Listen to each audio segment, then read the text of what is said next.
நம்ம இன்னைக்கு என்ன புக் ரீட் பண்ண போகிறோம் அப்படின்னு சொல்லி பார்த்தீங்கன்னா, விஞ்ஞான ரீதியான குணப்படுத்தும் சங்கல்பங்கள். ஸோ நம்ம அந்த அஃபர்மேஷன் பற்றின ஒரு இம்பார்ட்டன்ஸை வந்து என்ன செஞ்சுருக்காங்கன்னா கொடுத்துருக்காங்க. நம்ம எல்லாருமே வந்து பார்த்திங்கன்னா அஃபர்மேஷன் வந்து நம்ம நிறைய வந்து என்ன செய்வோம்னா சொல்லுவோம். பட் அதை எப்படி சொல்லணும், நம்ம அதை சொல்கிறதுனால என்ன பெனிஃபிட், அதை பற்றி நம்ம என்ன செய்யலாம்னா இன்றைக்கி வந்து நம்ம பார்க்கலாம். ஃபஸ்ட்டு வந்து ஏன் சங்கல்பங்கள் பலன் தருகின்றன, அஃபர்மேஷன் வந்து எதனால் வந்து உங்களுக்கு வந்து எஃபெக்ட் ஆகிருக்கு அப்படிங்கிறத பார்க்கலாம்.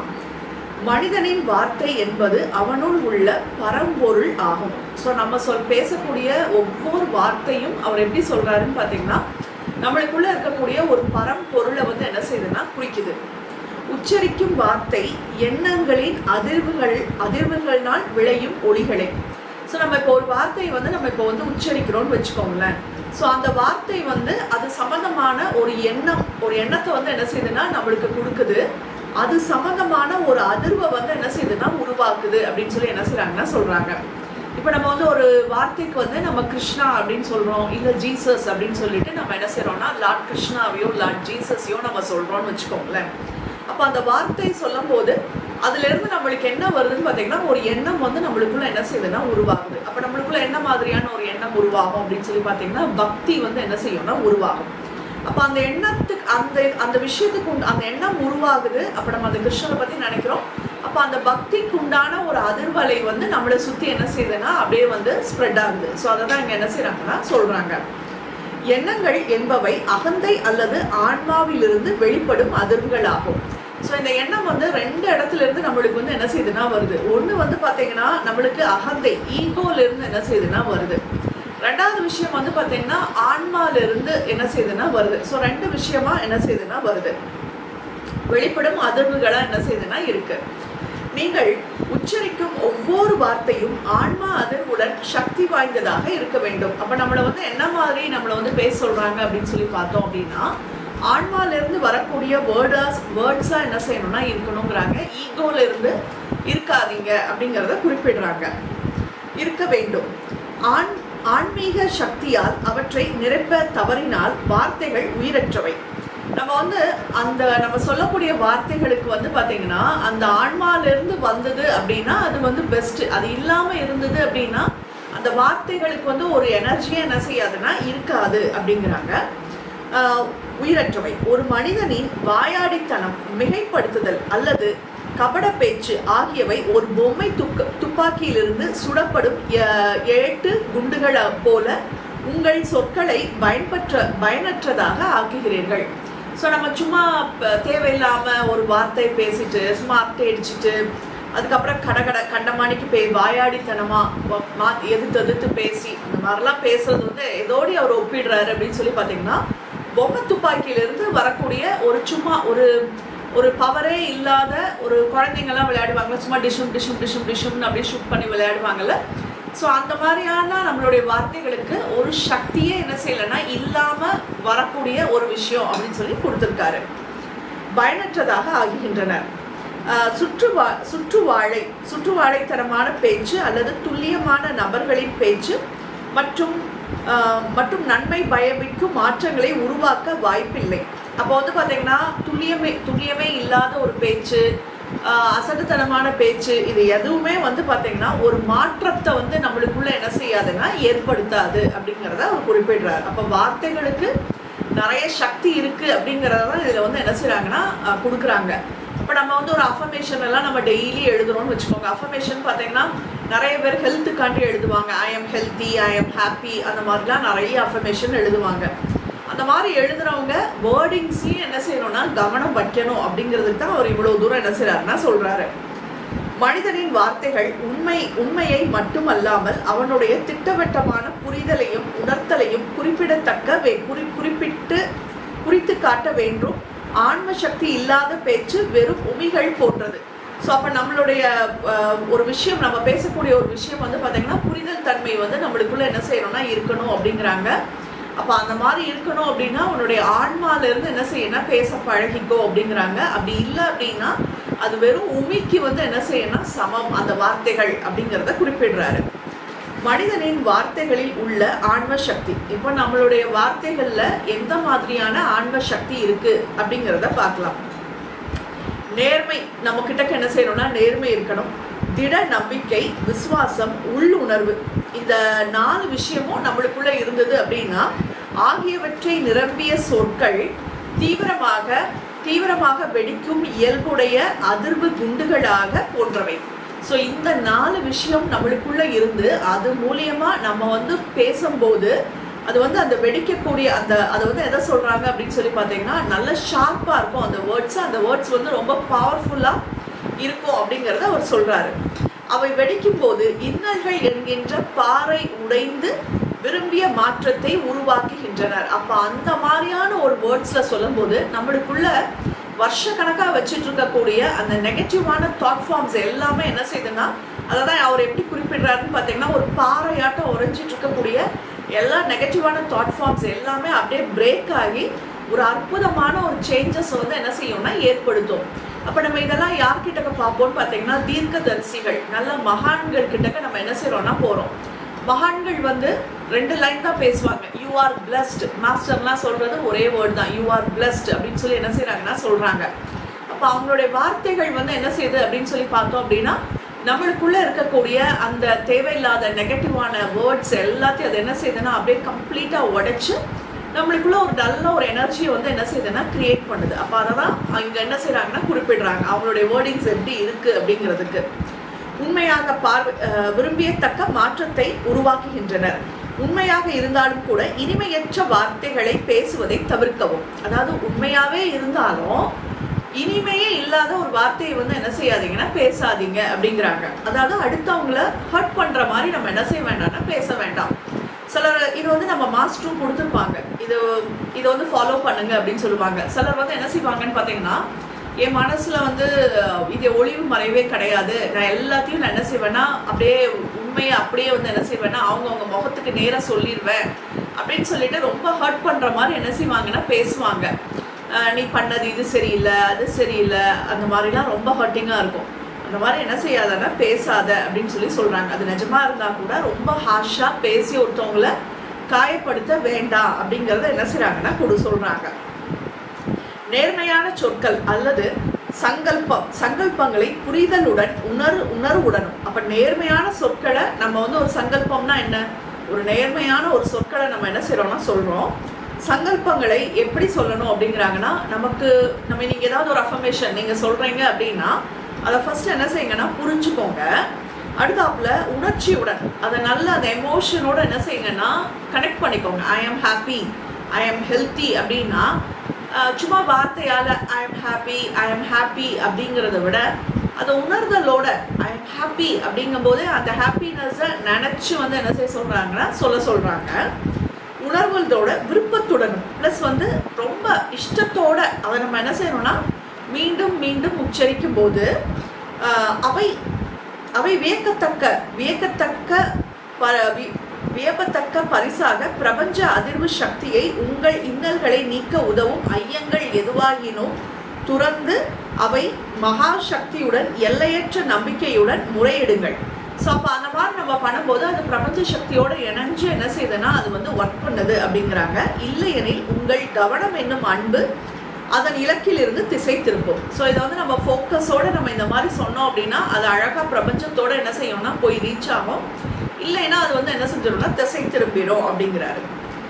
உங்கள் அதிர்வு மிக்க பிரார்த்தனையை என்னும் விதையை பிரபஞ்ச உணர்வு நிலை. இப்போ என்ன சொல்றாங்கன்னு பார்த்தீங்கன்னா அதிர்வு மிக்க பிரார்த்தனைகள். அப்போ நம்ம எப்படி சொல்றோம் அப்படின்னு சொல்லி பார்த்தீங்கன்னா, நீங்க பிரார்த்தனை பண்ணாலும் சரி இல்லை அஃபர்மேஷன் சொன்னாலும் சரி அதை சொல்லும் போது ஒரு அதிர்வு என்ன செய்யுதுன்னா ஏற்படுது. நம்ம ஏற்கனவே பார்த்தோம்ல, நம்ம ஒரு வேர்ட் சொல்லும் போது அதுல இருந்து ஒரு எண்ணம், அந்த எண்ணத்துல இருந்து ஒரு உணர்வு, அதுல இருந்து ஒரு அதிர்வு என்ன செய்யுதுன்னா கிரியேட் ஆகுது.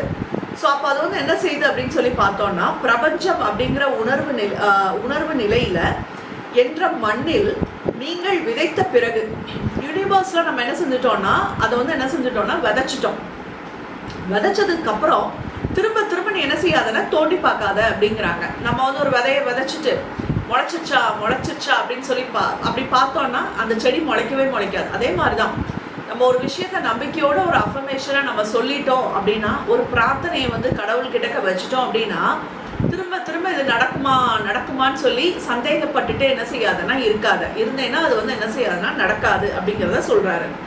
விதைத்த பிறகு அது முளைக்கிறதா இல்லையா என்பதை காண அடிக்கடி அதை தோண்டி எடுத்து பார்க்க வேண்டாம். அதை திரும்ப திரும்ப என்ன செய்யாதீங்கன்னா செக் பண்ணாதீங்க அப்படிங்கிறாரு. தெய்வீக சக்திகள் தங்கு தடையின்றி செயல்புரிய ஒரு வாய்ப்பை அழிங்கள். ஸோ நம்ம அமைதியாக நம்ம ப்ரயர்ஸ் பண்ணி விட்டுட்டோம் அப்படின்னா அந்த இறை சக்தி வந்து என்ன செய்யும் அப்படின்னு சொல்லி பார்த்தீங்கன்னா அந்த விஷயத்த ரொம்ப அழகாக என்ன செய்யும்னா நடத்தி கொடுக்கும். அப்போ நம்ம ஒரு அஃபர்மேஷனுக்கு நம்ம இதை தான் யூஸ் பண்ணணுங்கிறாங்க. இன்னைக்கு இது வந்து மொதல் 2 பேஜ் நம்ம என்ன செஞ்சுருக்கோம்னா இன்னைக்கு படிச்சிருக்கோம், 4 பேஜஸ் படிச்சிருக்கோம். இப்போ வந்து பார்த்தீங்கன்னா அடுத்தாப்புல உடல் நோயை தடுக்கிறதுக்கு என்ன பண்ணணும் அப்படிங்கிறத கொடுத்துருக்காங்க. ஸோ அதையும் நம்ம என்ன செய்யலாம்னா இதோடி நம்ம ரீட் பண்ணிக்கலாம். ஸோ உடம்புல இருக்கக்கூடிய டிசீஸ் வராமல் இருக்கிறதுக்கு என்ன பண்ணணும்? இறைவனின் பௌதீக விதிமுறைகள் இருந்து கீழ்ப்படிதல் என்பது உடல் நோய்களை தவிர்ப்பதற்கு வழிமுறையாகும். ஸோ நமக்கு வந்து சம் டிசிப்ளின்ஸ் வந்து என்ன செய்யணும்னா வேணும். அது இருந்தது அப்படின்னா நம்மளுக்கு உடல் நோய் வந்து என்ன செய்யாதுன்னா வராது. மிதமின்றி உண்ண வேண்டாம். ஃபர்ஸ்ட் அதிகமாக என்ன செய்யாதீங்கன்னா சாப்பிடாதீங்க. நம்மளுக்கு பிடிச்சிருக்கு அப்படின்னு சொல்லிட்டு ஒரு பாக்கெட் பிரியாணிக்கு பதிலாக 2 பாக்கெட் பிரியாணி சாப்பிட்றது, இல்லை ஏதோ ஒரு பார்ட்டிக்கு போனோம்னா எக்ஸஸாக நம்ம என்ன செய்யறதுன்னா அளவுக்கு மீறி நம்ம நிறைய வந்து என்ன செய்யறதுன்னா சாப்பிட்றது.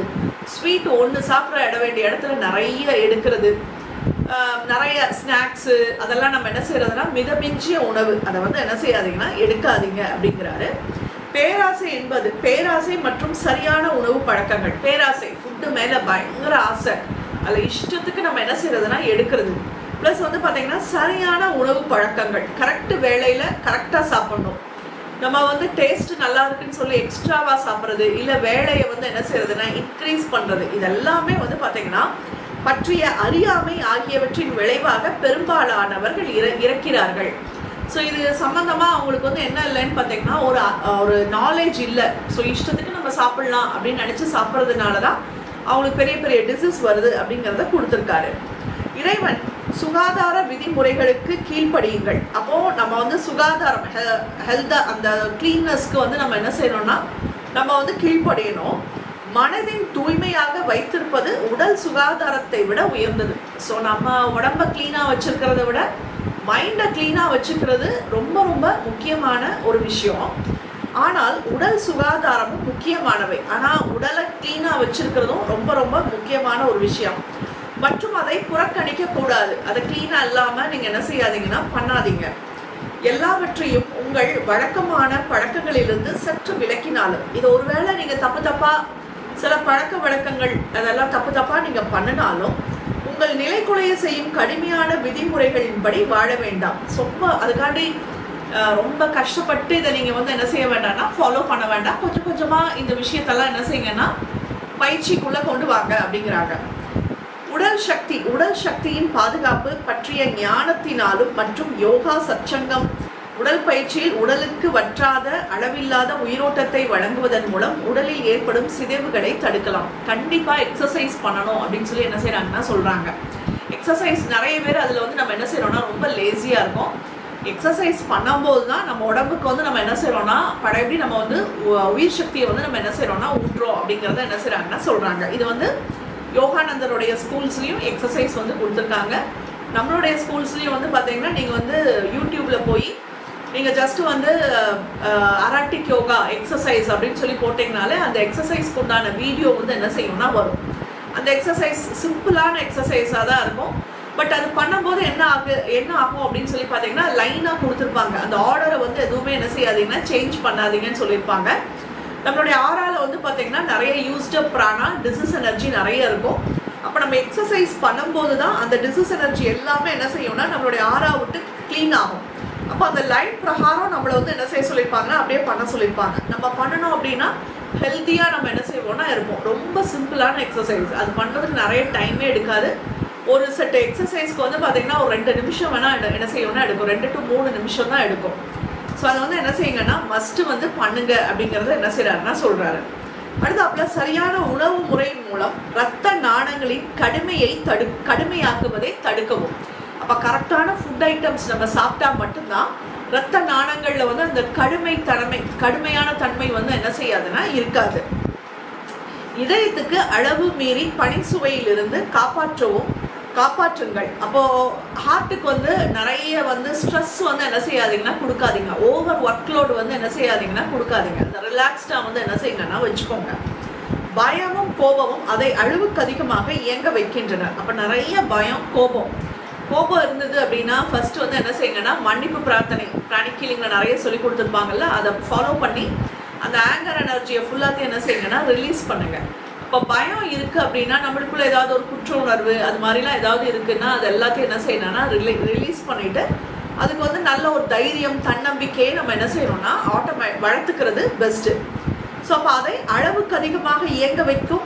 அது வந்து ரொம்ப அளவுக்கு அதிகமாக என்ன செய்யுதுன்னா இது வந்து ஹார்ட்டை வந்து என்ன செய்யுதுன்னா இயங்க வைக்குது. ஸோ அப்போ அதையும் நம்ம என்ன செய்யணும்னா ரிலாக்ஸ் பண்ணணும்.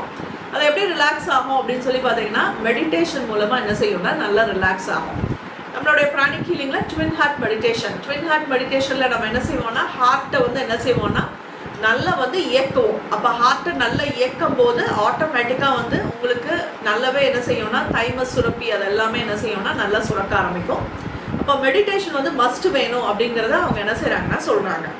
அடுத்தாப்புல இதயத்தின் இரண்டு வென்ட்ரிக்கிள்ஸ் ஒவ்வொரு சுருக்கத்தின் போதும் வெளியேற்றப்படும் இதய ரத்தத்தின் அளவு. இது ஹார்ட்டை பற்றி என்ன செஞ்சுருக்காங்கன்னா ரொம்ப டீட்டெயில்டாக இங்கே வந்து என்ன செஞ்சுருக்காங்கன்னா சொல்லியிருக்காங்க. நான் அதை அப்படியே என்ன செய்கிறேன்னா படிக்கிறேன். இதயத்தில் 2 வென்ட்ரிக்கிள்ஸ் ஒவ்வொரு சுருக்கத்தின் போது வெளியேற்றப்படும் இரத்தத்தின் அளவை 4 ounce என மதிப்பிட்டால் 1 நிமிடத்தில் வெளியேறப்படும் இரத்தத்தின் இடை 18 பவுண்டுகள் ஆகும். ஸோ அந்த வென்ட்ரிக்கிள்ஸை பற்றி என்ன செய்கிறாங்கன்னா கொடுத்துருக்காங்க. ஒரு நாளில் அது சுமார் 12 டன் எடை அடைகிறது. ஒரு ஆண்டில் 4000 டன் ஆகும். இந்த விவரங்கள் இதயம் மற்றும் மாபெரும் உழைப்பின் அளவை குறிக்கின்றனர். அப்போ இது வந்து எதை குறிக்குது அப்படின்னு சொல்லி பார்த்தீங்கன்னா உங்களுடைய ஹார்ட்டோடைய அளவை மட்டும் குறிக்கல, உங்களுடைய உழைப்போட அளவையும் வந்து என்ன செய்யுதுன்னா குறிக்குது. ஒவ்வொரு நாளும் 24 மணி நேரத்தில் 9 மணி நேரம் விவாரிக்க காலத்தில் இதயம் ஓய்வெடுக்கிறது. அப்போ 9 hours வந்து என்ன செய்யுதுன்னா இதயம் வந்து என்ன செய்யுதுன்னா 24 hours ஓய்வெடுக்குது என்று பல மனிதர்கள் நம்புகிறார்கள். அது வந்து அந்த மாதிரி நம்ம என்ன செய்யறோம்னா நம்புறோம். எல்லாவற்றிலும் இந்த காலப்பகுதி உண்மையான ஓய்வு நேரம் அல்ல. ஸோ எல்லா இடத்துலையும் இது வந்து கரெக்டாக அந்த 9 hours வந்து அது என்ன செய்யலைன்னா ஓய்வு வந்து எடுக்கலை. இது சுருக்க இயக்கத்தின் ஆயுதம் மட்டுமே. இது வந்து எதை குறிக்குது அப்படின்னு சொல்லி பார்த்தீங்கன்னா அந்த வென்ட்ரிக்கிள் சுருங்கி விரியுது இல்லை, அதோடைய ஆயுதத்தை மட்டும்தான் என்ன சொல்றாங்க. இந்த சுருக்கத்தின் ஏற்படும் அதிர்வுகள் இதயத்தின் தளர்த்தலின் போதும் அதன் திசுக்கள் வழியாகவும் எதிரொலிக்கின்றன. அப்போ இது வந்து வென்ட்ரிக்கிள் வந்து அப்படி சுருக்கி அந்த ஏற்படும் போது அதில் இருக்கக்கூடிய அதிர்வுகள் வந்து எதை குறிப்பிடுது அப்படின்னு சொல்லி பார்த்தீங்கன்னா இதயத்தோடைய தளர்த்தலை வந்து என்ன செய்யறாங்கன்னா குறிப்பிடுறாங்க. அப்போ அது திசுக்கள் வழியாக அது என்ன செய்யுதுன்னா அந்த தளர்த்தல் வந்து என்ன செய்யுதுன்னா எதிரொலிக்கப்படுகிறது. எனவே விரிவடையும் போது இதயம் ஓய்வு பெறுவதில்லை. ஸோ அப்போ அது வந்து விரிவடையும் போது அதுக்கு வந்து ரிலாக்ஸ் வந்து என்ன செய்யலைன்னா கிடைக்கல. இரவும் பகலும் இவ்வாறு செலவழிக்கப்படும் சக்தி இயற்கையாகவே இதய தசைகளை தொய்வடைய செய்கின்றனர். அப்போ நைட்டு பகல் 2 நேரமும் நம்ம என்ன செய்யறோம்னா ஒர்க் பண்ணும்போது இது வந்து என்ன செய்யுதுன்னா வேலை செய்யுது. இதன் தசைகளுக்கு அளிக்கப்படும் ஓய்விற்கும் ஆரோக்கியத்திற்கும் பேணி காப்பதில் பெரும் பங்கு உள்ளது. ஸோ நம்ம இதோடைய ஆரோக்கியத்தை நம்ம தான் என்ன செய்யணும்னா பேணி காக்கணும் அப்படிங்கிறாங்க. விரும்பிய மாத்திரத்தில் தூங்குதல் விழித்தல் ஆகியவை. அப்போ நம்ம நினைச்ச நேரத்துக்கு தூங்குறது நம்ம நினைச்ச நேரத்துக்கு விழிக்கிறது இதெல்லாம் வந்து கரெக்டு கிடையாது அப்படிங்கிறத அவங்க என்ன செய்றாங்கன்னா சொல்றாங்க. யோகா பயிற்சியின் ஒரு பகுதியாகும். இதன் மூலம் மனிதன் இதய துடிப்பை சீராக்கலாம். அப்போ யோகாவுடைய ஒரு இம்பார்ட்டண்டான ஒரு விஷயம் என்ன அப்படின்னு சொல்லி பார்த்தீங்கன்னா இதோடைய பகுதியை வந்து நம்மளால அந்த துடிப்பை வந்து நம்மளால என்ன செய்ய முடியும்னா கரெக்ட் வந்து என்ன செய்ய முடியும்னா பண்ண முடியும். ஒவ்வொரு இருதயத்தையும் இயற்கை இயலும்போது மரணத்தின் மீதான கட்டுப்பாடு வருகிறது. தூக்கத்தால் உடலுக்கு வழங்கப்படும் ஓய்வு புதுப்பிக்கப்படும் ஆற்றல் உணர்வுள்ள தூக்கத்தின் மூலம் வரும் அற்புதமான அமைதி மற்றும் வலிமையான ஒரு மங்கலான பிரதிபலிப்பு மட்டுமே. அப்போ என்ன செய்ய சொல்றாங்க அப்படின்னு சொல்லி பார்த்தீங்கன்னா தூக்கத்துல விழிப்புணர்வோட தூங்க சொல்றாங்க. அப்போ ரிலாக்ஸ்டான ஒரு ஸ்லீப் வந்து என்ன செய்யணும்னா வேணும். நிறைய பேர் வந்து பார்த்தீங்கன்னா நைட் வந்து நம்ம தூங்குறோம், காலையில் எந்திரிக்கும் போது வந்து பார்த்தீங்கன்னா ஒரு ப்ராப்பரான ஒரு ரெஸ்ட் வந்து என்ன செய்யாதுன்னா இருக்காது. ஒரு படபடப்பு தன்மையோட ஒரு மாதிரி ஹெவினஸோட என்ன செய்வாங்கன்னா அவங்களுடைய ஸ்லீப் வந்து என்ன செய்யும்னா இருக்கும். அப்போ வந்து என்ன நடக்குது அப்படின்னு சொல்லி பார்த்தோம்னா, நம்மளுடைய உடம்பு வந்து ஆக்சுவலாக வந்து ரிலாக்ஸ் ஆகலை. அப்போ நம்ம நைட்டு தூங்குறதுக்கு முன்னாடி நம்ம ஸ்ட்ரெஸ்ஸோட என்ன செய்கிறோம்னா தூங்குறோம் அப்படிங்கிறத என்ன செய்கிறாங்கன்னா சொல்கிறாங்க. அப்போ அந்த ஸ்ட்ரெஸ் எனர்ஜி எல்லாத்தையும் உங்களுக்கு எடுக்கணும் அப்படின்னு நீங்கள் நினச்சிங்க அப்படின்னா, ஒன்று நீங்கள் தூங்குறதுக்கு முன்னாடி நைட் வந்து என்ன செய்யணும்னு பார்த்தீங்கன்னா, கொஞ்சம் நேரம் அமைதியாக இருந்துட்டு மைண்டை காம் பண்ணிவிட்டு நம்ம என்ன செய்யலாம்னா தூங்கலாம். இல்லை உங்களுக்கு ஹீலிங் தெரியும் அப்படின்னா அந்த ஸ்ட்ரெஸ் எனர்ஜியை ஃபுல்லாத்தையும் என்ன செய்யலாம்னா ரிமூவ் பண்ணிவிட்டு என்ன செய்யலாம்னா தூங்கலாம். அப்போ நைட்டு தூங்குறதுக்கு முன்னாடி நம்ம வந்து மொபைல் ஃபோன் பார்க்குறது, இல்லை டிவியில் சீரியல்ஸ் இதெல்லாம் பார்த்துட்டு தூங்கணும் அப்படின்னா அந்த ரிலாக்ஸ் வந்து என்ன செய்யாதுன்னா கிடைக்காது. அப்போ ப்ராப்பரான ஒரு ஸ்லீப் வந்து என்ன செய்யணும்னா வேணும் அப்படிங்கிறத அவங்க என்ன செய்கிறாங்கன்னா கொடுத்துருக்காங்க. இதை வந்து கிறிஸ்டியனோடைய பைபிள்லேருந்து என்ன செய்கிறாங்கன்னா எடுத்து கொடுத்துருக்காங்க. நம்மளுடைய இறைவனாகிய கிறிஸ்து இயேசுவினால் நாம் பெரும் ஆனந்தத்தினால் நாம் தினமும் இறக்கிறேன் என்று உங்களுக்கு மகிழ்விற்கு விடை கூறுகிறேன். அதாவது நைட் தூங்கும் போது நம்ம டெய்லி இறக்குறோம் அப்படிங்கிற மாதிரி சொல்றத அந்த ஒரு வாக்கியத்தை எடுத்து என்ன செஞ்சிருக்காங்கன்னா கொடுத்துருக்காங்க. இதயத்திற்கு ஓய்வு அளிக்கிறது அல்லது அது நிறுத்துகிறது. பண்டை தீர்க்கதரிசிகள் விஞ்ஞான பூர்வமாக தியானம் அல்லது இறைவனுக்காக ஒருமுனைப்பட்ட பக்தியின் வாயிலாக இருதயத்துக்கு ஓய்வு தரும் மகத்தான உண்மையை பற்றி ஞானத்தை பெற்றிருக்கின்றனர் என்பதை பைபிளில் பல பகுதிகள் தெரிவிக்கின்றனர். அப்போ அந்த காலத்தில் வந்து தீர்க்கதரிசிகள் வந்து பார்த்தீங்கன்னா நைட்டு தூங்குறதுக்கு முன்னாடி அவங்க என்ன செய்கிறாங்கன்னா நிறைய தியானம் வந்து என்ன செய்கிறாங்கன்னா பண்ணுறாங்க. அப்போ அந்த மெடிடேஷன் மூலமாக விஞ்ஞான பூர்வமாக என்ன செஞ்சுருக்காங்கன்னா ப்ரூஃபன் பண்ணப்பட்டிருக்காங்க. அவங்களுடைய அந்த மெடிடேஷன் வந்து பண்ணும்போது அந்த ஹார்ட் வந்து என்ன செய்யுதுன்னா நல்லா ரிலாக்ஸ்ட் ஆகுது அப்படிங்கிறத என்ன செய்கிறாங்கன்னா சொல்லியிருக்காங்க. 1837 ஆண்டில் இந்தியாவில் பஞ்சாபியின் மகாராஜா ரஞ்சித் சிங் உத்ராவில் போரில் சாது ஹரிதாஸ் என்ற ஒரு பிரபலமான பக்ரீத்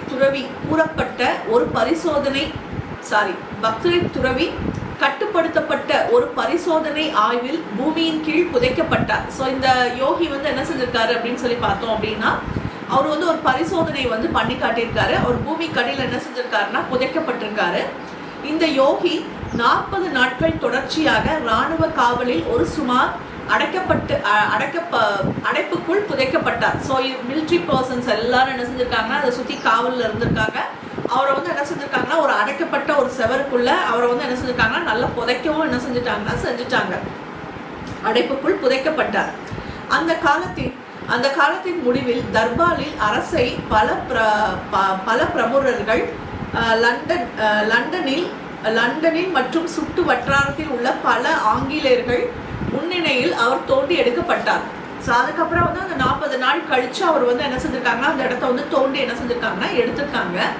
சாது ஹரிதாஸ் சுவாசத்தை திரும்ப பெற்று வழக்கமான நிலைக்கு திரும்பினார். அப்போ அவர் அந்த 40 days கழிச்சு அவர் பாடிக்கு நார்மல் பிரீத்திங்க்கு வந்து அவர் என்ன செஞ்சிருக்காருன்னா நார்மலாக இருந்திருக்காரு. அப்போ காஷ்மீரில் ஜம்முவில் ராஜா தியான் சிங் நடத்திய முந்தைய ஒரு பரிசோதனையில் சாது ஹரிதாஸ் 4 மாதங்கள் புதைக்கப்பட்டு இருந்தார். ஸோ இன்னொருத்தர் ராஜா முன்னாடி இதே ஹரிதாஸ் வந்து பார்த்தீங்கன்னா 4 மாதம் வந்து புதைக்கப்பட்டு என்ன செஞ்சாருன்னா இருந்தார். அவர் இருதயத்தை கட்டுப்படுத்தி அதற்கு ஓய்வு கொடுக்கும் கலையில் தேர்ச்சி பெற்றிருந்தார். அப்போ அவர் வந்து ஹார்ட்டை வந்து எப்படி கண்ட்ரோல் பண்ணுறது அப்படிங்கிற அந்த கலையில் வந்து என்ன செஞ்சுருக்காங்கன்னா தேர்ச்சி வந்து என்ன செஞ்சுருக்காங்கன்னா பட்டிருக்காங்க. ஸோ அதனால தான் அவங்களால வந்து அந்த 40 days வந்து இருக்க முடிஞ்சுது அப்படிங்கிறத என்ன செஞ்சுருக்காங்கன்னா சொல்லியிருக்காங்க. அப்போ நம்மளையும் வந்து என்ன செய்ய சொல்கிறாங்கன்னா பயிற்சி வந்து பண்ண சொல்கிறாங்க. ஹார்ட்டை வந்து ரிலாக்ஸ் பண்ணுறதுக்கு நம்ம நைட் தூங்குறதுக்கு முன்னாடி ஃபஸ்ட்டு வந்து ஒரு ப்ரீத்திங் ஒரு காமாக நம்மளுடைய ப்ரீத்திங்கை வாட்ச் பண்ணி ரிலாக்ஸ் பண்ணிவிட்டு நம்மளை மெடிடேட் பண்ணிவிட்டு என்ன செய்ய சொல்கிறாங்கன்னா தூங்க சொல்கிறாங்க. ஸோ பண்ணோம் அப்படின்னா நம்மளுடைய லைஃப் வந்து ரொம்ப நாள் இருக்கும் அப்படிங்கிறத சொல்கிறாங்க. ஸோ கிட்டத்தட்ட இப்போ நம்ம வந்து ஒரு கிரேட் இன்வெகேஷன் ஒன்று வந்து வேர்ல்டுக்காண்டி பண்ணிக்கலாம், ஒன்று நம்மளுக்காண்டி என்ன செஞ்சுக்கலாம்னா பண்ணிக்கலாம். ஸோ கண்களை மூடிக்கலாம், ஸ்பைனை ஸ்ட்ரெயிட்டாக வச்சுக்கலாம், மெதுவாக இன்ஹேல் பண்ணிக்கலாம். From the point of light within the mind of God, let light stream forth into the mind of every person, every being. Let light descend on the earth. From the point of love within the heart of God, let love stream forth into the heart of every person, every being. May the great spiritual teacher return to earth. From the center where the will of God is known, let purpose guide the will of every person, every being, the purpose which the Holy Master know and serve. From the center which we call the human race, let the plan of love and light report and make seal the door where evil dwell. Let light, love and power restore the divine plan on earth. So be it, so be it, so be it. இப்போ நம்ம காட்டி பண்ணிக்கலாம். From the point of light within the mind of God, let light stream forth into the mind of every person, every being. Let light descend on the earth. பிரபஞ்சத்திலிருந்து நல்ல தெய்வீக ஒளியானது மெதுவாக மெதுவாக நம்மளுடைய கிரவுன் சக்ராக்குள்ள நல்ல வேரூன்றி அடிக்கிறது. இப்போ இந்த எனர்ஜி உள்ள வர வர நம்மளுக்குள்ள நல்ல டீப்பராக நம்ம என்ன செய்யலாம்னா உள்ள ட்ராவல் பண்ணலாம். நல்ல ஒரு தணலாட்ட ஒரு எனர்ஜி வந்து அந்த தணலுக்குள்ள நம்ம அப்படியே டீப்பராக நம்ம என்ன செய்யறோம்னா உள்ள போகிறோம். நல்லா நம்மளுக்குள்ளேயே நம்ம நல்லா ஆழ்ந்து உள்ள போகிற மாதிரி நம்ம நல்லா விஷுவல் பண்ணிக்கலாம். From the point of love within the heart of God, let love stream forth into the heart of every person, every being. May the great spiritual teacher return to earth. நல்ல பிரபஞ்சத்திலிருந்து நல்ல கடவுளுடைய அன்பு சக்தியானது மெதுவாக மெதுவாக நம்மளுடைய crown சக்ராக்குள்ள நல்ல வேரூன்றி அடிக்கிறது. இப்போ நம்ம உள்ள போகும்போது நல்ல ஒரு அழகான ஒரு கோல்டன் டோர் இருக்கிறத பார்க்குறோம். அந்த கோல்டன் டோரை நம்ம அப்படியே ஓப்பன் பண்ணுறோம். அந்த ரூம் ஃபுல்லாக நல்ல ஒரு பேபி பிங்கான எனர்ஜி நிறைஞ்சிருக்கு. அந்த ரூம்குள்ளே நம்ம போகும்போது நம்மளுடைய எமோஷன்ஸ் நல்ல கிளென்ஸ் ஆகிறத நம்ம அப்படியே என்ன செய்கிறோம்னா விஷுவல் பண்ணுறோம். நம்மளுக்குள்ளே இருக்கக்கூடிய கோபம், எரிச்சல், இரிடேஷன், பொறாமை எல்லாமே நம்மளை விட்டு நல்ல கிளென்ஸ் ஆகுது. From the center of the will of God is known. Let purpose guide the will of every person, every day. The purpose which the Holy Master known answer. Let good will and the will to do good descend on the earth. நல்ல பிரபஞ்சத்திலிருந்து நல்ல கடவுளுடைய விருப்ப சக்தியானது மெதுவாக மெதுவாக நம்மளுடைய crown சக்ராக்குள்ள நல்ல வேரூன்றி இறங்குகிறது. இப்போ நம்ம அப்படியே நெக்ஸ்ட் ரூம் அது நல்ல ஒரு கோல்டன் டோர் போட்டிருக்கு. நம்ம அதை ஓப்பன் பண்ணி நம்ம அப்படியே உள்ளே போகிறோம். உள்ளே போகும்போது நம்மளுடைய மென்டல் பாடியில் இருக்கக்கூடிய பிளாக்ஸ் எல்லாம் ரிப்பீட்டடான thought forms plus depression, stress, anxiety, worries எல்லாமே நல்ல கிளென்ஸ் ஆகிற மாதிரி, என்வியஸ்னஸ், ஜெல்லஸ் எல்லாம் நம்மளை விட்டு நல்ல கிளென்ஸ் ஆகிற மாதிரி நம்ம நல்லா விஷுவல் பண்ணிக்கலாம். இது எல்லாமே அந்த மாதிரியான எனர்ஜிஸ் எல்லாமே நல்லா மெல்ட் ஆகி அப்படியே நம்மளுடைய ஆறாலேருந்து நல்ல கிளென்ஸ் ஆகிற மாதிரி நம்ம நல்ல விஷுவல் பண்ணிக்கலாம். From the center which we call the human race, let the plan of love and light to come and we see the world where evil dwell. நல்ல கடவுளுடைய விருப்ப சக்தியானது மெதுவாக மெதுவாக நம்மளுடைய கிரவுன் சக்ராக்குள்ள நல்ல வேரூன்றி அடிக்கிறது. இப்போ நம்ம அப்படியே அழகாக இந்த எல்லா ரூம்ஸ்லேருந்தும் அப்படியே வரோம். அப்படியே பழையபடியும் அதே படிக்கட்டு வருது. ஸோ அந்த படிக்கட்டு வழியாக நம்ம அப்படியே மேலே ஏறி அப்படியே அந்த தணல் மாதிரி இருக்கக்கூடிய எனர்ஜிக்குள்ளே நம்ம அப்படியே ட்ராவல் பண்ணுறோம். அப்படியே நம்ம இருக்கிற இடத்துக்கு நம்ம அப்படியே வர மாதிரி நம்ம நல்லா விஷுவல் பண்ணிக்கலாம். Let light, love and power restore the divine plan on earth. நல்ல இந்த மூணு சக்தியானது மெதுவாக மெதுவாக நம்மளுடைய கிரவுன் சக்ராக்குள்ள நல்ல வேரூன்றி இருக்கிறது. இது நம்ம அனைவரையும் சுற்றி சூழ நல்ல ஒரு பாதுகாப்பு கவசமாக கொடுக்கப்படுகிறது.